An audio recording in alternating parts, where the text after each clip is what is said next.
Hello everyone, I'm Jonathan Little, here today with another fun hand for PokerNews.com. Today we get King 9 of Hearts under the gun, six-handed in a $3,500 buy-in tournament. And I like to raise. This is a hand that I am raising most of the time from the low jack seat, but if I get the vibe the players yet to act are very good, or if I know they're just going to call preflop a lot, I'm going to be more inclined to fold. You don't really want to play too many hands out of position when deep stacked, and King 9 of Hearts is on the cusp. If it was King 9 suited, King 10 suited, I would definitely play. Queen 9 suited is almost certainly a fold. So you're going to find these hands right on the cusp of playability are usually okay to play from time to time. But if you see that you are getting called by all the players in position a lot, or if you're getting 3-bet a lot, especially if you're getting 3-bet a lot, you should be more inclined just to fold these hands because you'd rather just start with the hand that plays a little bit better. King 9 may look like a decently strong hand, but because it can make a straight and can make a big straight, but that doesn't really matter that much. And also, we have severe kicker problems with the king.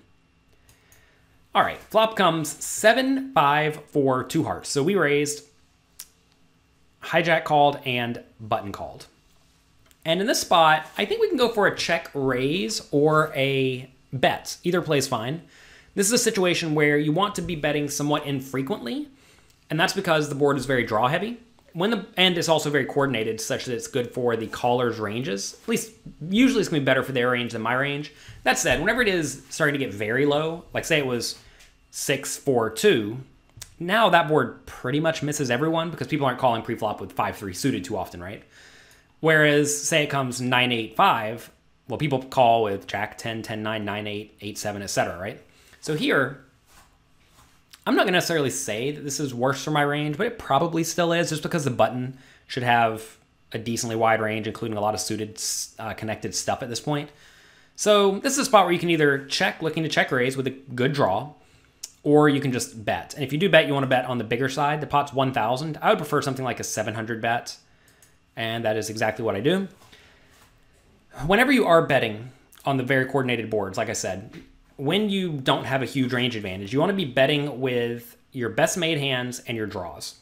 And then you also have to ask, would I rather just check raise with a lot of stuff? So in that case, you would check, someone would bet, then you would check raise with your best made hands and your draws.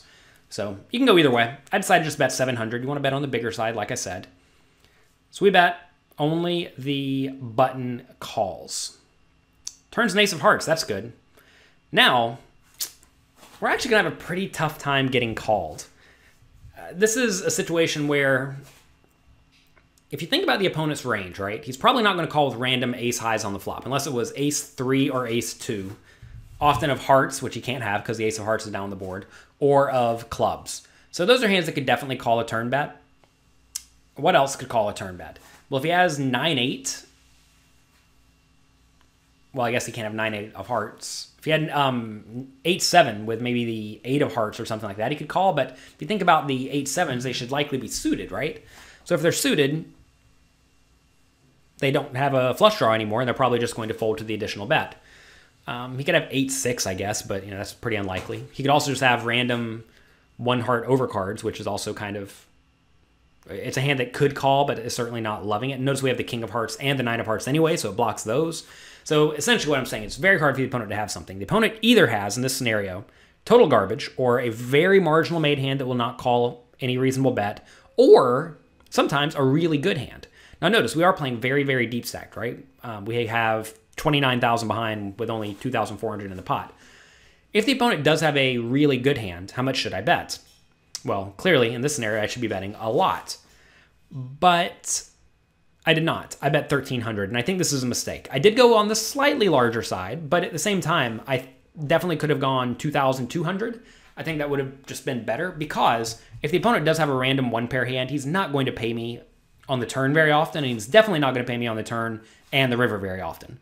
Like, say he does have 8-7 of diamonds. He may call the turn bet. He shouldn't, but he may call a turn bet, especially if I bet smaller. And then he is definitely going to fold to a river bet unless he improves. So I don't really like the way I played this hand on the turn. I think I either need to bet very small when it's just very clear the opponent does not have much and is going to fold to most bets. At that point, you want to try to give them any incentive to call, so you bet like 600. But I think the best play is to just go for maximum value and bet bigger. Bet 2,000 now, and then bet something like maybe even 10,000 on the river. I know that may sound obvious that I have a good hand whenever I do that, but we bluff from time to time. Whenever you are using various overbets or any strategy, really, you always want to ask, do I want to be playing a very balanced strategy, or do I want to be playing an exploitative strategy? Am I trying to bluff this player? And for all I know, it may actually be best to bet, let's say 2,000 on the turn with everything, but then bet 6,000 on the river with my nut hands, like this flush, but then bet 10,000 as a bluff if you think the opponent's going to fold to an overbet a lot. This does come up a lot in live poker, where you can kind of tell the players who really don't want to lose a lot of chips. Those players are often quite easy to bluff, but also at the same time quite easy to get value against, because you make value bets in situations where they know they're not loving the spot, but they don't feel like they're risking their whole stack or their future playability. Whereas if you blast them, they're like, oh, I can't call that because if I call and lose, I'm down to 30 big blinds and then I'm shallow, right? Those are the players you want to be blasting with a very exploitative range. But against good players, you want to be balanced. And, you know, there are definitely some cards in our hand we would like to bet turn with quite big, like a King of Hearts, right? Say we had King 10 offsuit, which we may not raise pre-flop. Say we had King Jack offsuit with the King of Hearts.